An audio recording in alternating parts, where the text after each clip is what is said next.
இடைத்தேர்தலில் வெற்றி நமதே. தாவேகாவின் master plan. CM Vijay கொடுத்த ஹிண்ட். இடைத்தேர்தலில் தாவேகா வெற்றி பெறுமா அல்லது வெற்றி பெறாதா என்பது அந்த சூரியனுக்கு தான் வெளிச்சம். காரணம், இப்ப தாவேகா ஆட்சியில நடக்கக்கூடிய அவலம் அதை சொல்ல வைக்குது.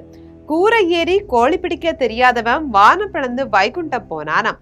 அப்படி அரசியலில் எந்த அனுபவமே இல்லாம ஆட்சியில அமர்ந்திருக்கக்கூடிய விஜய் இன்னைக்கு இடைத்தேர்தலில் வெற்றி பெறுவதற்கு அறிவார்ந்த ஒரு கணக்கு சொல்லி கொடுக்கிறாரு. தாவேகா கணக்கு பிள்ளைகளுக்கு அது என்ன அறிவார்ந்த கணக்கு என்பதை நம்ம ஜெம் தொலைக்காட்சி மூலம் விரிவா பார்க்கலாம்.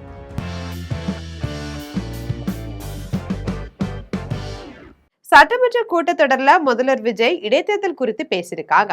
இதுவரைக்கும் 7 தொகுதிகள் காலியாக இருக்கக்கூடிய நிலையில திமுக, அதிமுக, தாவேகா உள்ளிட்ட கட்சிகளுக்கு சவால்கள் அமைந்திருக்கு.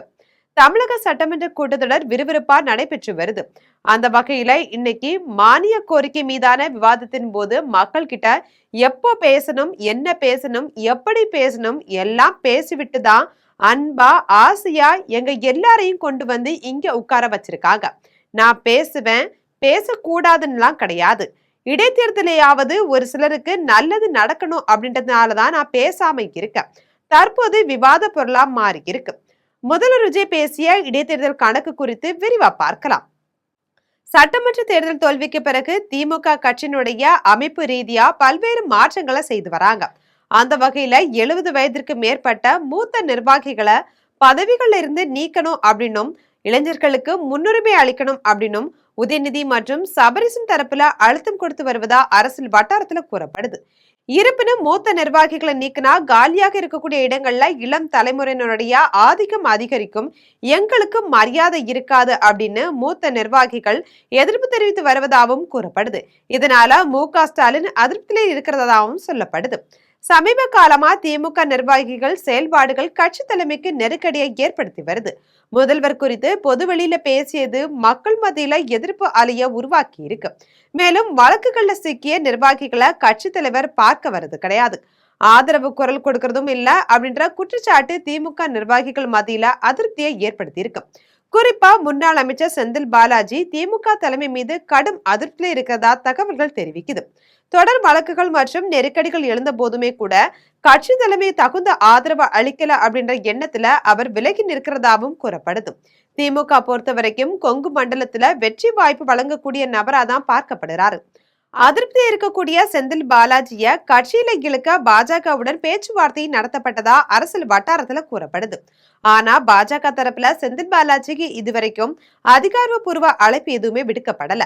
அதே வேளையில கரூர் பகுதியில விஜயபாஸ்கருக்கு செக் வைக்கிறதுக்காகவும் கொங்கு மண்டலத்துல கட்சியை பலப்படுத்தவும் செந்தில் பாலாஜிய மீண்டும் அதிமுகவுக்கு அழைக்கும் முயற்சியில எடப்பாடி பழனிசாமி தரப்பு ஈடுபட்டு வருது. இப்படியான சூழல்ல செந்தில் பாலாஜி திமுகவிலிருந்து விலகினாலோ அல்லது கட்சி தாவல் தடை சட்டத்தின் கீழ் நடவடிக்கை எடுக்கப்பட்டாலோ அவருடைய எம்எல்ஏ பதவி பறிபோகும் அல்லது அவர் ராஜினாமா செய்ய வேண்டிய சூழல் உருவாகும். மேலும் இது திமுகவுக்கு கடும் பின்னடைவை ஏற்படுத்தும். தமிழகத்துல இடைத்தேர்தலை பொறுத்த வரைக்கும் முதலமைச்சர் விஜய் 2 தொகுதிகளை வெற்றி பெற்றிருந்தாங்க. அதுல திருச்சி கிழக்கு சட்டமன்ற தொகுதியை ராஜினாமா செய்ததால இடைத்தேர்தல் அறிவிக்கப்பட்டுச்சு. இதை தொடர்ந்து அதிமுகவில எடப்பாடி பழனிசாமிக்கு எதிராக விடுத்த கருத்து மோதல் காரணமா 6 எம்எல்ஏக்கள் தகுதி நீக்கம் செஞ்சிருக்காங்க. இப்படி திமுக, அதிமுக உள்ளிட்ட கட்சிகள்ல குழப்பம் நிலவிட்டுதான் இருக்கு. குறிப்பா திமுக மற்றும் அதிமுக ஆகிய 2 கட்சிகளுமே உட்கட்சி மோதல் முடிவுக்கு வரல. எம்எல்ஏக்கள் ராஜினாமா செய்யணும் அல்லது தகுதி நீக்கம் செய்யப்படும் சூழல் நிலவுறதால தமிழகத்துல விரைவிலேயே 10க்கும் மேற்பட்ட தொகுதிகளுக்கு இடைத்தேர்தல் வர அதிக வாய்ப்பு இருக்கிறதா அரசியல் வட்டாரங்கள் தெரிவிக்கிறாங்க. இதனால தேர்தல் ஆணையம் இதுவரைக்கும் தமிழகத்திற்கான இடைத்தேர்தலை அறிவிக்கல அப்படின்றது ஒரு புறம் சொல்லப்படுது. தாவேக கடந்த 100 நாள் செயல்பாடுகள் குறித்து பல்வேறு விமர்சனங்கள் இருந்தாலும் பொதுமக்கள் மத்தியில தாவேக அரசு மீது ஒரு நல்ல அபிப்பிராயம் நிலவி வருது. லஞ்சம் கொடுக்காம இடமாற்றம் மற்றும் வேலை வாய்ப்புகள் பெற முடியுது அப்படின்ற சாதகமான பேச்சுக்கள் மக்களிடையே பரவி வருது.